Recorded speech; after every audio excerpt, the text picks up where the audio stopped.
Buenos días, mi nombre es Catalina Almendra Carrasco García, soy estudiante de segundo año de la carrera Pedagogía en Educación Media en Lenguaje y Comunicación de la Universidad Católica de la Santísima Concepción.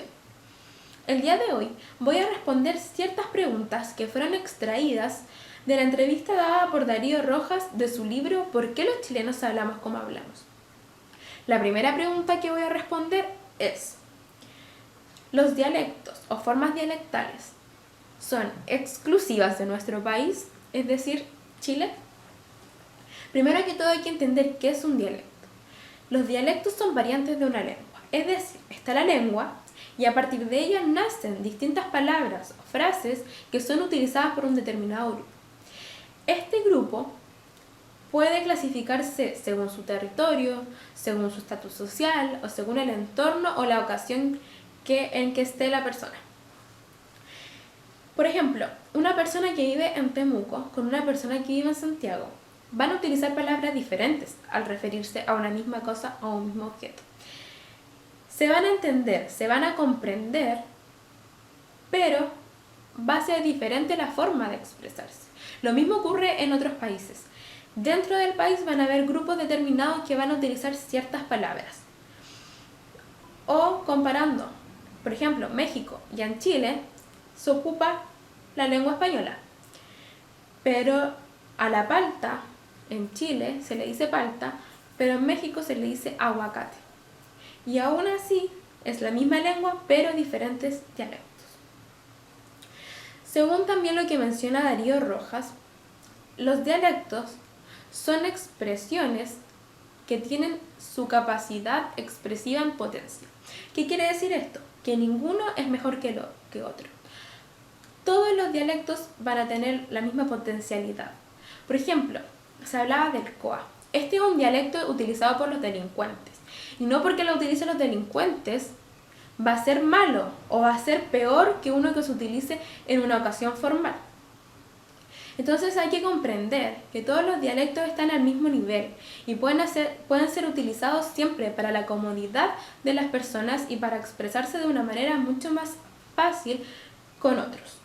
Además, cabe recalcar que los dialectos son la forma más viva en la que se ocupa la lengua actualmente. Bien, la segunda pregunta que voy a responder es: ¿cuál es el objetivo del libro según su autor? ¿Han escuchado la frase que ha sido muy mencionada por chilenos y extranjeros de los chilenos hablamos muy mal? Yo también. Y a esta frase va a apuntar el propósito final del autor. Primero que todo, hay ciertos objetivos que llevan a un mismo propósito.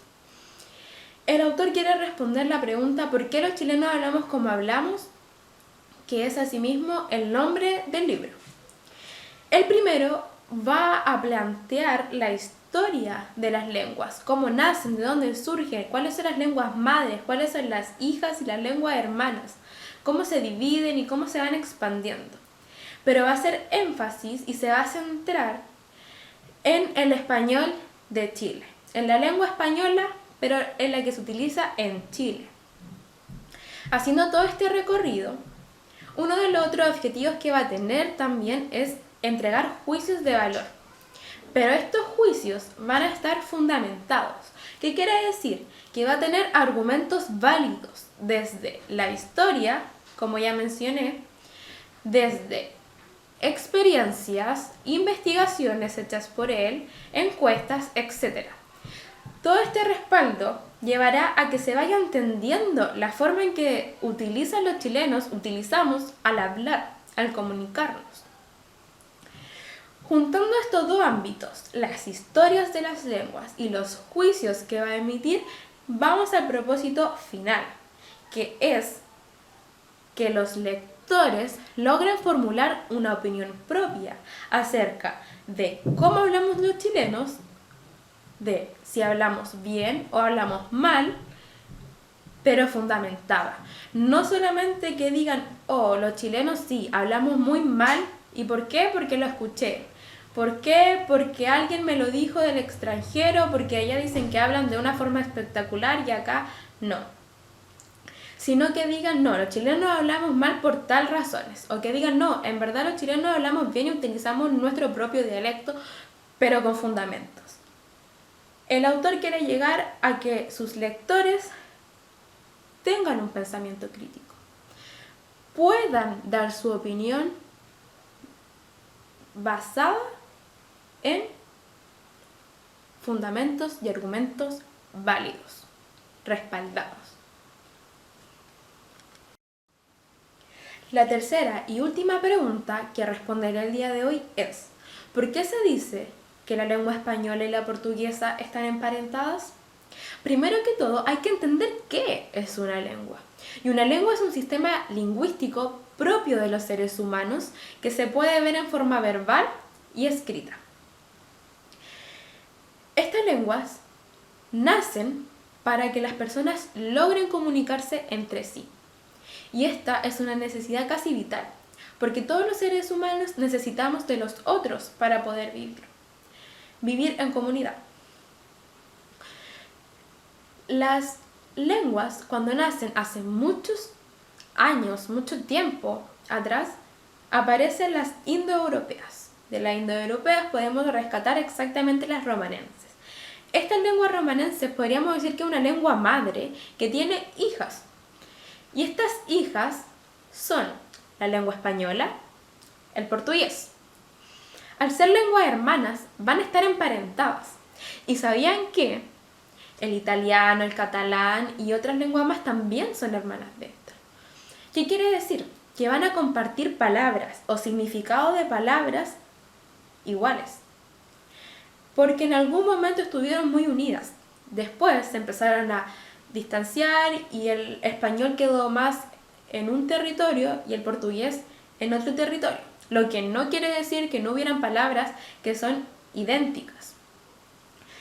Entonces, en el portugués y en el español encontramos palabras idénticas respecto a su estructura, cómo se escribe, su base léxica, su pronunciación, aunque este puede variar, ya que dependiendo del territorio y el dialecto que se utiliza, la pronunciación puede ir cambiando y ser diferente. El significado que tiene este va a ser igual. Por ejemplo, la palabra cesto en la lengua española, incluso en Chile, se utiliza como un objeto para guardar cosas. Y en la lengua portuguesa se utiliza para lo mismo, un objeto en el que se pueden poner cosas. Es así como podemos encontrar muchas otras palabras que van a poder parecerse en la forma de escritura, pero tener el mismo significado, o ser completamente idénticas. Entonces, el portugués y el español están muy unidos respecto a la forma de hablar, en el sentido de ciertas palabras, no de la expresión pronuncial, por decirlo así.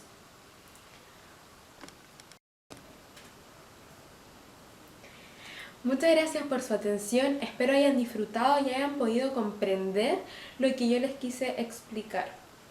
Además, los invito a poder leer el libro y a generar nuevas opiniones de acerca de cómo nosotros hablamos, las expresiones dialectales, las lenguas que son hermanas, conocerlas un poco más y también entender un poco más a este autor y el propósito que éste tiene. Gracias.